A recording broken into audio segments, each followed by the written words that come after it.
I will have to submit. Okay, I will start with introduction to forensic medicine that we had left yesterday somewhere because of those technical issues. Okay, so forensic medicine, introduction to forensic medicine. Forensic medicine, the other terminologies in forensic medicine are uh, okay, I hope many of the people are juniors here, so I will just introduce you something about this subject, that is forensic medicine and toxicology. So FMT, in short, it is called as FMT, forensic medicine and toxicology. These subjects deals with two subsections. This subject deals with the two important subjects in it, that is forensic medicine and toxicology. So toxicology, as the name suggests, toxicology is the study of poisons. I will not introduce you right now to toxicology. I will explain toxicology when I will go to the toxicology. Today I will explain you about the introductory part of forensic medicine. So forensic medicine is a subject which deals with the application of medical and paramedical scientific knowledge. The application of medical and paramedical scientific knowledge in the field of law, let it be civil or criminal. So the knowledge of medical and paramedical subjects to the field of law, that here we will dealing with that. And another fraction or another part of forensic medicine is how we should do our practice. What are the legal things related with our practice? Means when you will complete course, when you complete your course of BHMS, all BHMS, BMS, MBBS, all the doctors, when the doctors all the doctors will complete their course, and the students will complete their course, they will become the doctor and will enter the community for their business and for their medical services and all. What rules and regulations they are supposed to follow, what are the legal boundaries, what care should be taken by the students, by the doctors, while dealing with their patient, while dealing with the other doctors, and while dealing with the society, with the nation, state, and all these legal things will be explained in this subject in forensic medicine. So forensic medicine is the subject concerned with the application of medical and paramedical scientific knowledge to the certain branches of law, both in civil as well as criminal cases. Now in bracket I have given you a few examples how a doctor should know, the legal things about while doing the medical practice. So I give you a few examples.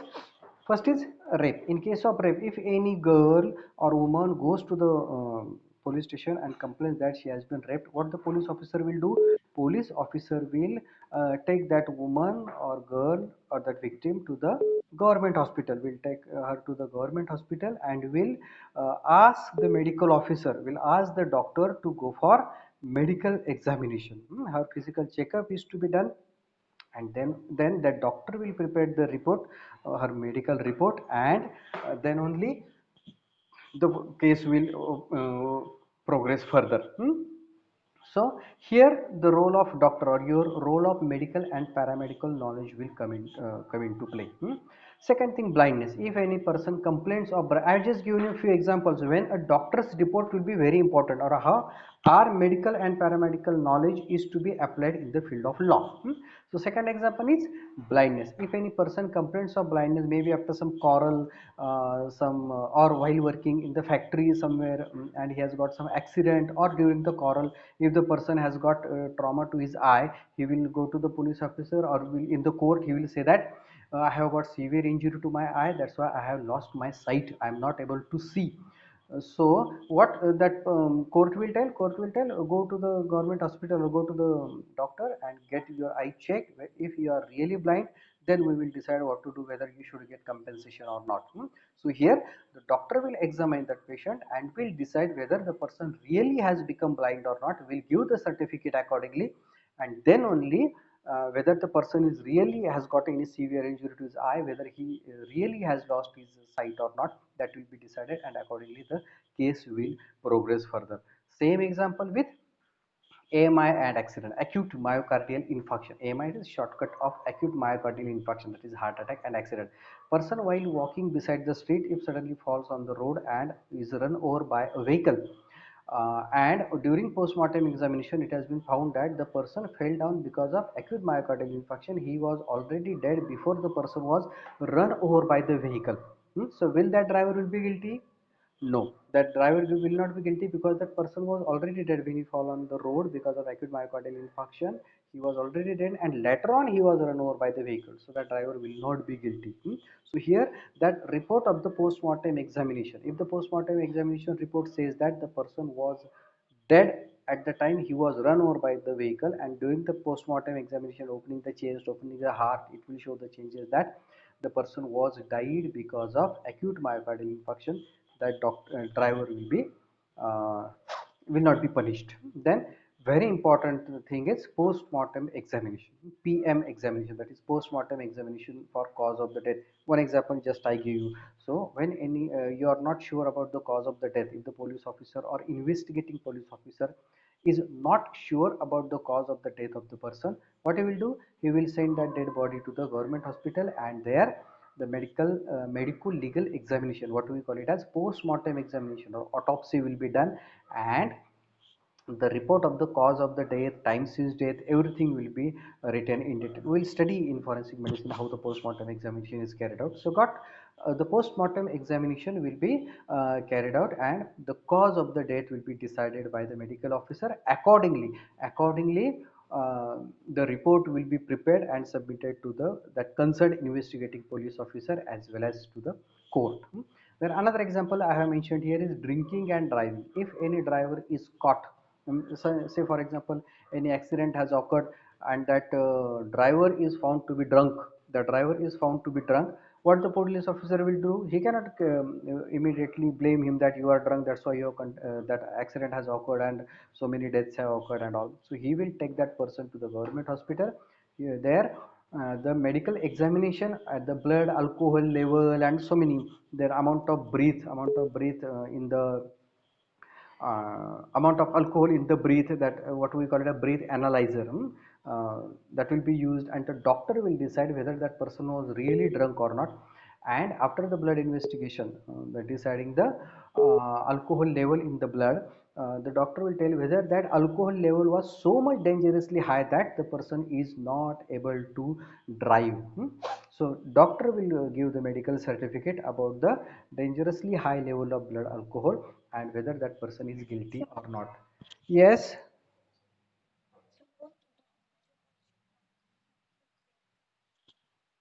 Okay, okay, I will do that.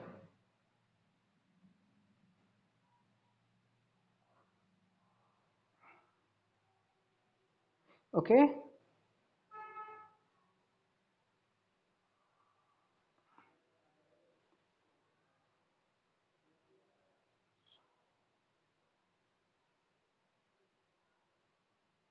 fine.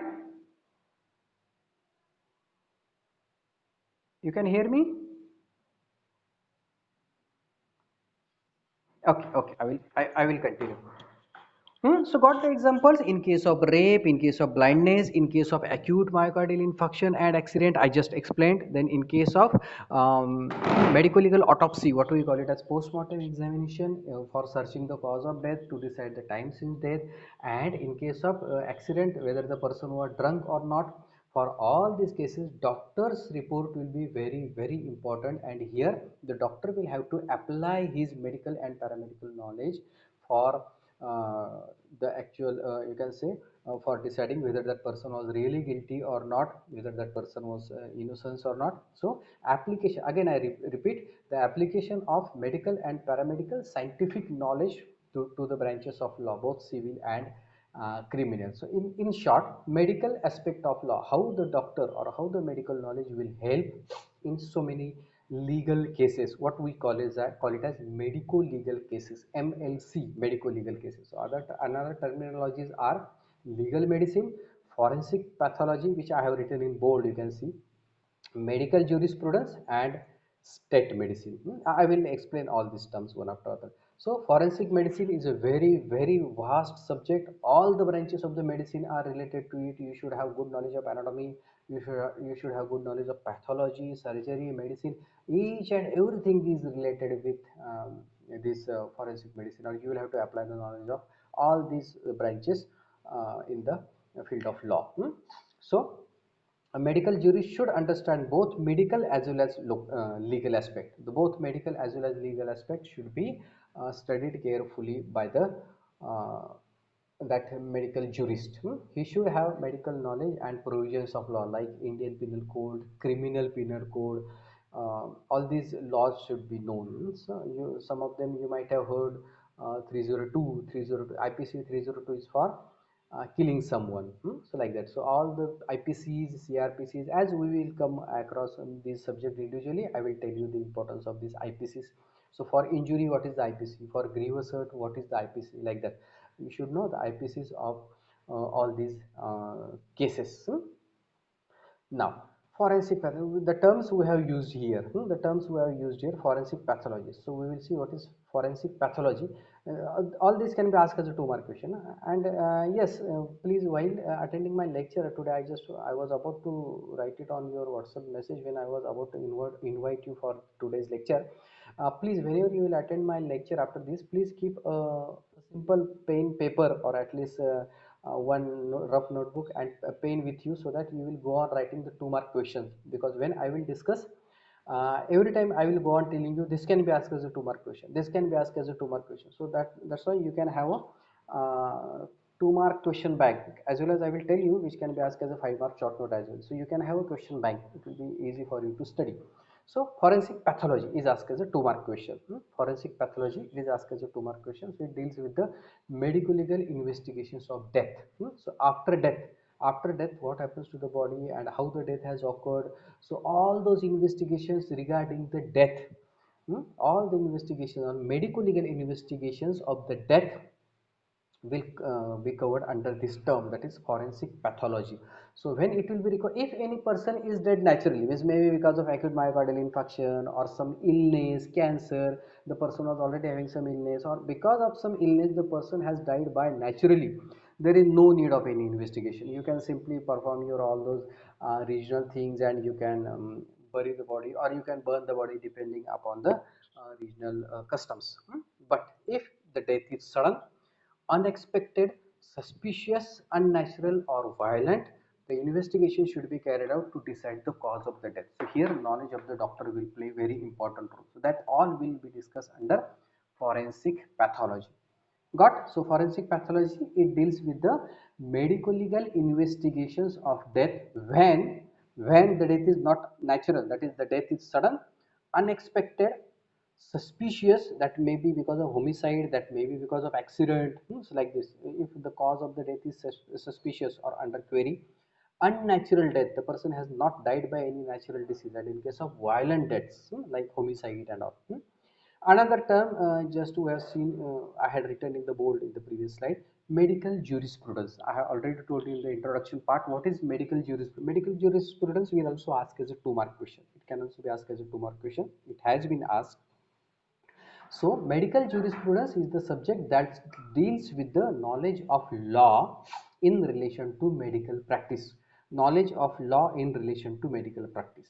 So when you just I told you, when you have completed your course of your medical college, you have become doctor, you have got registration. Now you have entered the society to perform your business. So what care you will have to take? So you will have to take care of doctor-doctor relationship. So how you should behave with the other doctors, that you will have to take care of. How a doctor should behave with his patient. Any patient has entered the cabin, entered your OPD, how you should deal with the patient, that care you will have to take. And importantly, doctor state relationship.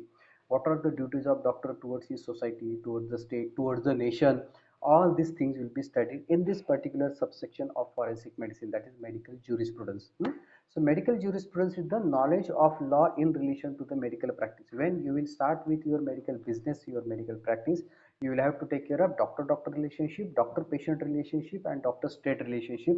All these things are to be taken care of, so that you will not have to face any legal problem. So that is a very important point. Medical jurisprudence can be asked as a two-mark question. Another thing is state medicine. State medicine, again, to prevent the spread of the disease. We are going to study all these things in detail. This is just an introductory slide. So state medicine, duties of doctor towards the state, what we have studied in just previous point, you can see doctor state relationship. So duties of doctor towards the state. If any patient comes to you with tuberculosis, what we call it a notifiable disease. There is one term, that is notifiable disease. When any patient comes to you with tuberculosis, or you have diagnosed a new case of tuberculosis or HIV, and now in the present situation corona. If you have found or diagnosed a case of coronavirus infection in your OPD, maybe after investigations and all, you are supposed to inform it to the nearby governing authority. You will have to inform it to the nearby governing authority, that is to prevent the spread of the disease. So the duties of doctor regarding this towards the state regarding this particular third point, that is state medicine, you will have to notify all the births. तुमच्या हॉस्पिटलमधले एखादी delivery झाली, एखादं मूल जन्माला आलं, तर ते तुम्हाला तुमच्या म्युनिसिपल कॉर्पोरेशनमध्ये किंवा ग्रामपंचायत जी काय तुमची गव्हर्निंग ऑथॉरिटी असेल तिथे तुम्हाला ते कळवायला लागेल. So you will have to inform the birds, दवाखान्यामध्ये झालेल्या प्रत्येक जन्म, डिलिव्हरी झाली, नॉर्मल असो सिझेरियन असो, each and every birth should be informed to the nearby governing authority. If you are working in city area where there is corporation is there, you will have to inform it to the municipal corporation, or if you are working in the rural area where gram panchayat is there, you will have to inform it to the gram panchayat, so that they will prepare the birth certificate and will issue it to the parents. Then deaths, any death occurs in your hospital, inform it to the nearby governing authority.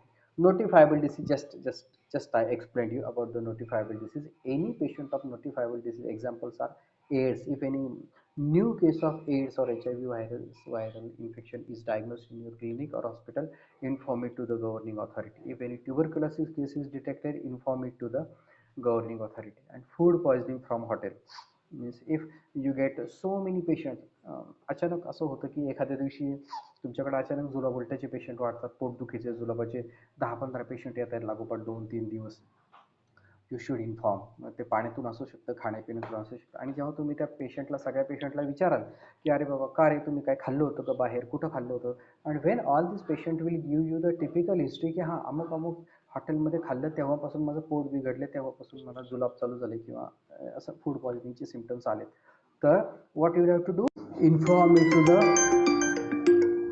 Inform inform it to the nearby authority, inform it to the nearby authority, because असे होऊ शकतं ना की त्या हॉटेलमधून सारखी जर लोक खात असतील तर अजून तो पॉइझनिंग स्प्रेड होऊ शकतं. That's why you will have to inform it to the nearby authority. You will have to seal that hotel. You will have to carry out the investigations in that particular hotel, and checking the kitchen, checking the water sources, and if there is any evidence of you can say contamination and all, that should be taken care of.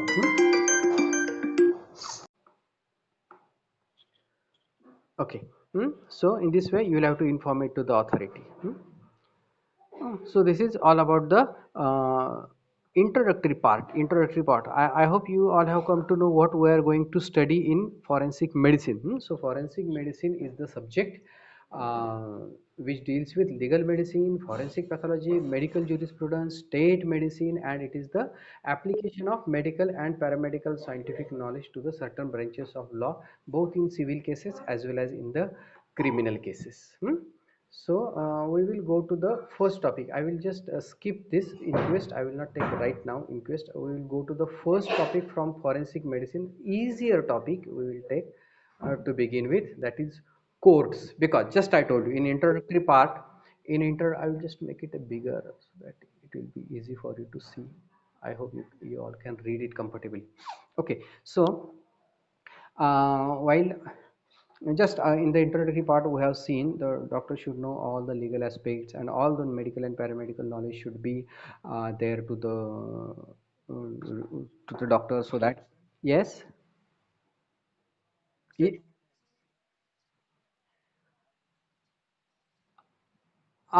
Break वगैरे होत नाहीये ना, म्हणजे range किंवा तो नेटवर्कचा काही issue नाही ना? अच्छा अच्छा, खूप फास्ट होतंय का? मी माझ्या रेग्युलर स्पीडनेच बोलतोय. Okay okay, I will have to okay okay okay, I will have to slow down a bit. Okay fine, I will take care of that. Okay. So whenever any doctor will have to go to the court, any doctor will have to go to the court and give the evidence, produce the documents regarding that particular case. That may be a case of poisoning, that may be a case of homicide. Homicide म्हणजे कोणाचा तरी खून केला असेल तर, मर्डरची case असेल तर, or a case of suicide or a case of postmortem examination, म्हणजे अशी कुठलीही मेडिको लिगल केस की ज्याच्यामध्ये डॉक्टरचा रिपोर्ट अत्यंत महत्त्वाचा आहे. If for such a case doctor will have to go to the court, so for this purpose doctor should have basic knowledge of all the courts in India. So doctor should have all the courts, knowledge of all the courts in the India. Now as you know, the highest court in India, criminal courts, I am talking of criminal courts, highest court in India is Supreme Court. Supreme Court is yes, Supreme Court is located in how many Supreme Courts are there in India? One, sure. Yes, so highest judicial tribunal in India is Supreme Court. Supreme Court is the highest judicial tribunal in India. It is having supervisory function. It is located in the capital of India, that is New Delhi. So there is only one Supreme Court in India, and it is having supervisory function, and law declared by the Supreme Court is binding to all the courts in the India. म्हणजे जो कुठला law किंवा जे कुठलं वाक्य जे काही law name करून दिला असेल सुप्रीम कोर्ट ऑफ इंडियानी, त्याच्या विरोधात कोणालाही बोलता येत नाही. दॅट इज ॲप्लिकेबल और that is binding to all the courts in India. And it can pass any sentence. Sentence म्हणजे आता इथे कोर्टाच्या भाषेमध्ये सेंटेन्स या शब्दाचा अर्थ वाक्य नाही. सेंटेन्स म्हणजे त्यांनी जी कुठली शिक्षा किंवा जे काही पास केलं असेल, that is called a sentence. म्हणजे एखाद्याला फाशीची शिक्षा दिली, एखाद्याला 14 वर्षाची शिक्षा दिली, एखाद्याला 50,000चा किंवा 1 कोटीचा दंड केला, जे काय असेल ते, जी काही कोर्टाने जे काही शिक्षा दिली असेल किंवा जे काही लॉ पास केला असेल, what we call it as sentence. So any sentence म्हणजे याला कुठली लिमिट नाही शिक्षेला. सुप्रीम कोर्टाकडून दिल्या जाणाऱ्या शिक्षेला कुठलंही लिमिट नाही.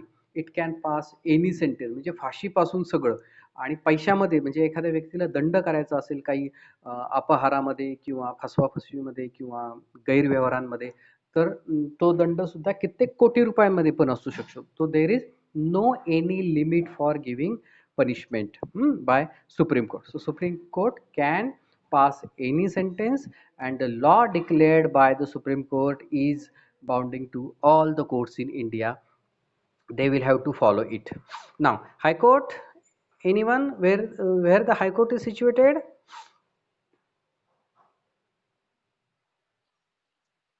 Yes, capital of every state. महाराष्ट्रामध्ये कुठे आहे हाय कोर्ट? महारा अजून very good. Okay, so High Court is situated at capital of every state. It is the highest judicial tribunal in state. It is highest judicial tribunal in state. राज्यामधलं सर्वात मोठं court कोणतं? High court. आणि देशामधलं सर्वात मोठं कोणतं? Supreme Court. Then it can also pass any sentence authorized by the law. High Court also can pass, म्हणजे फाशीपासून सगळ्या शिक्षा, याला सुद्धा कुठलीही वर जास्तीत जास्त किती शिक्षा द्यायची असं कुठलंही लिमिट नाही. High court can give any punishment or even any amount of fine, that can be given, maybe in crores also. So there is no any limit. Have you heard of session court? Where the session court is situated? At every district place. Session court is situated at every district place. So where for Pune the session court will be present in, for Pune district it will be in Pune, for Ahmednagar district it will be in Ahmednagar, like that. So session court is situated at headquarters, that is district session court, what we call it as. मराठीमध्ये काय म्हणतात? District session court. तिन्ही शब्दांचा मराठीमध्ये अर्थ सोपा, सरळ सोपा अर्थ सत्र, yes, आपण म्हणतो ना, येस, मॉर्निंग सेशन, सकाळचं सत्र, इव्हिनिंग सेशन, तसं सेम शब्दशः अर्थ तसाच आहे त्याचा. सेशन म्हणजे सत्र. डिस्ट्रिक्ट सेशन कोर्ट, जिल्हा सत्र न्यायालय. सो district session court is situated at every district place or at every headquarter called as district session court, and it can handle all the criminal offenses. It can deal with all the criminal offenses, but only those cases which have been taken to the court, which have been committed to the court by magistrate, which have been carried to the court by magistrate. And importantly, it can pass any sentence, just like high court and supreme court. It can pass any sentence, except there is one exception. If the session court has given the punishment of hanging till death, म्हणजे एखाद्या गुन्हेगाराला त्याचा गुन्हा सिद्ध झाल्यानंतर फाशीची शिक्षा दिली असेल, जर कोर्टाने फाशीची शिक्षा दिली असेल, तर that death sentence is to be confirm by high court. म्हणजे आता जिल्हा न्यायालयाने, डिस्ट्रिक्ट सेशन कोर्टनी फाशीची शिक्षा दिली म्हणून लगेच तिची अंमलबजावणी होणार असं नाही. That death sentence should be confirmed by the high court, and then only it can be confirmed. मग कदाचित तिथं हायकोर्टामध्ये नाही दिली जाणार किंवा तशीच ठेवली जाईल ती फाशीची शिक्षा, but high court will decide about the death sentence that has been given by district session court. Then there is one more term is there, assistant session judge, can be asked as a 2 mark question. It can be asked as a 2 mark question, assistant session judge. कारण कोर्टावर 1 ते 2 2 mark question असतात नक्कीच. So assistant session जज can pass any sentence authorized by law except death और imprisonment for life और term exceeding 10 years. म्हणजे अगदी सोप्या शब्दात असिस्टंट सेशन जजला 10 वर्षापेक्षा जास्तची शिक्षा देता येत नाही, ते त्याचं लिमिट आहे. असिस्टंट सेशन जज जो असेल त्याला फाशीची शिक्षा देता येत नाही, एक्सेप्ट डेथ और इम्प्रिझनमेंट फॉर लाईफ और term exceed. Imprisonment for life म्हणजे काय? जन्मठेप. जन्मठेप म्हणजे भारतामध्ये, येस, भारतामध्ये जन्मठेप किती वर्षांसाठी असते? जन्मठेप म्हणजे किती वर्षांची शिक्षा? 14 वर्षांची. तर ह्या असिस्टंट सेशन जजला 14 वर्षांची किंवा 10 वर्षाच्या वर त्याला शिक्षा देता येत नाही, हे त्याचं लिमिट आहे, ही त्याची पॉवर तिथपर्यंतच आहे.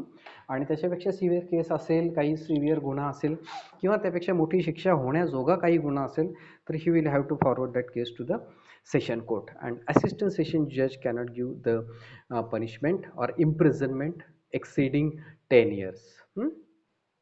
Now next type of court in India is magistrates court. Magistrate court, it is presided over by the magistrate, that's why it is called as magistrate court. It is presided over by the magistrate, called as magistrate court. So magistrate courts are of 2 types, judicial magistrate and executive magistrate. So judicial, आता याच्यापैकी कुठलाही 2 mark क्वेश्चनला येऊ शकतो, any, म्हणजे बऱ्याच वेळा असे corner question येतात, काही पण विचारलं जाऊ शकतो 2 मार्क क्वेश्चनमध्ये. So judicial magistrate including metropolitan big city, मोठ्या, की ज्यांची लोकसंख्या 10 लाखापेक्षा जास्त आहे असे मोठ्या शहरातले. In metropolitan magistrate in metropolitan area, मोठ्या शहरातले जे मॅजिस्ट्रेट असतात त्यांना मेट्रोपॉलिटन मॅजिस्ट्रेट म्हणतात. And another is executive magistrate. So judicial magistrate चे प्रकार, we will see the types of judicial magistrate. First class judicial magistrate is in charge of a district. He is called as chief judicial magistrate, मुख्य न्याय दंडाधिकारी. You might have heard this term, paper मध्ये वगैरे तुम्ही वाचलं असेल. First class who is in charge of a district, ज्याच्यावर जिल्ह्यातल्या सगळ्या गोष्टी बघायच्या असतात त्याला is called as chief judicial magistrate, or मराठीमध्ये जिल्हा मुख्य न्याय दंडाधिकारी, मॅजिस्ट्रेट दंडाधिकारी, मुख्य न्याय दंडाधिकारी. And first class who is in charge of a division, म्हणजे जिल्ह्यामध्ये पण असे डिव्हिजन केलेले असतील. So the first class magistrate who is in charge of a division is known as sub divisional judicial magistrate, is called a sub divisional judicial magistrate. And Judicial magistrate in metropolitan area is called as metropolitan magistrate. So judicial magistrate who is appointed for that particular big city, who is appointed for the particular big city or the metropolitan city. Now it depends upon the population and all. So judicial magistrate appointed in metropolitan area is known as metropolitan magistrate, Mahanagar Dandadhikari. Then chief judicial magistrate and आता त्यांच्या powers बघूयात आपण, त्यांना कुणाकुणाला आता आपण पाहिलं. Supreme court can give any punishment, can give any fine. High court जज can give any punishment, can give any fine, means including death or including hanging. Session court can give any fine, can give any punishment, but the punishment of hanging till death, फाशीची शिक्षा मात्र हायकोर्टात confirm करायला लागते. आणि त्याच्या खालचा जो assistant judicial magistrate, assistant session court असतं, त्याला 10 वर्षाच्या वर शिक्षा करता येत नाही. नाव द चीफ ज्युडिशियल आता आपण जे पाहिले हे वरचे chief judicial magistrate and metropolitan magistrate, they can give the imprisonment up to 7 years and fine without limit.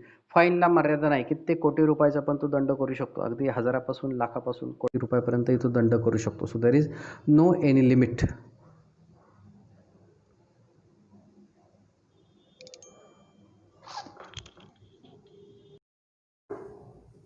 Okay, now we'll go to the another group of or another classification, another class of courts, that is special magistrate.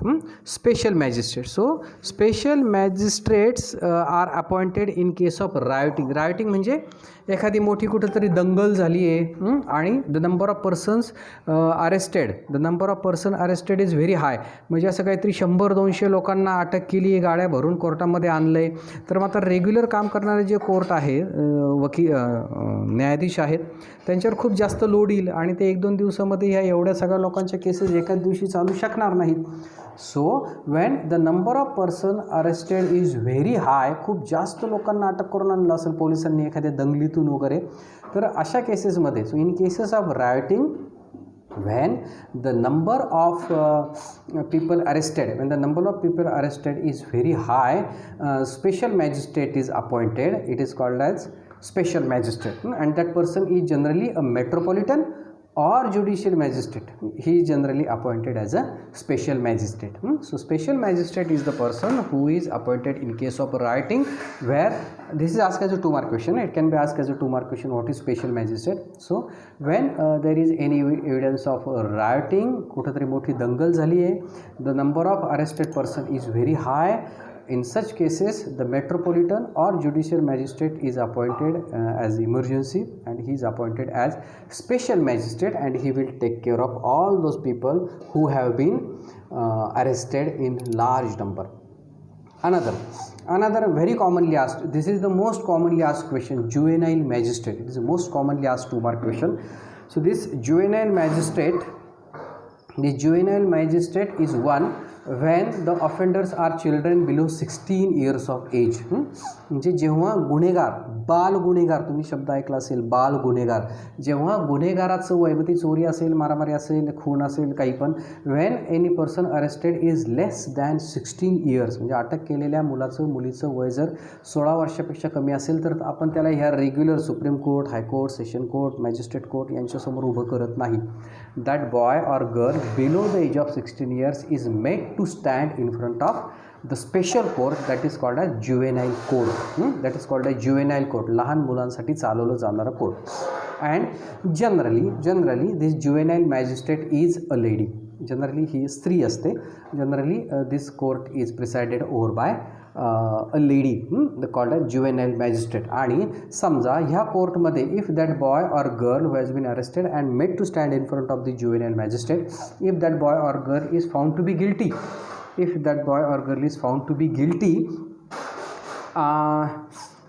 they are not sent to the jail, म्हणजे त्यांना 7 वर्षाचा 10 वर्षाचा कारावास, सक्त मजुरी वगैरे अशा शिक्षा दिल्या जात नाही. They are sent to treatment और रिहॅबिलिटेशन, पुनर्वसन, किंवा बाल सुधारगृह, व्हॉट वी कॉल बाल सुधारगृह, और फॉर ट्रेनिंग पर्पजेस, कारण त्यासाठी शिक्षा करण्याचं वय नसतं. दॅट्स वाय दीज बॉईज और girls who have been found to be guilty in this cases, they are sent for treatment rehabilitation or training, and they are sent to those Bal Sudhar Gruh, what we call, and there they will be taken care of, and they are not sent to the jail. So this is about the different courts in India. You can just read it from the these same notes, and if you have any difficulty, you can contact me on WhatsApp regarding your queries and all. I think this much is enough for today. We will stop here. Tomorrow we will continue. Wait, don't leave the meeting. I will end the meeting.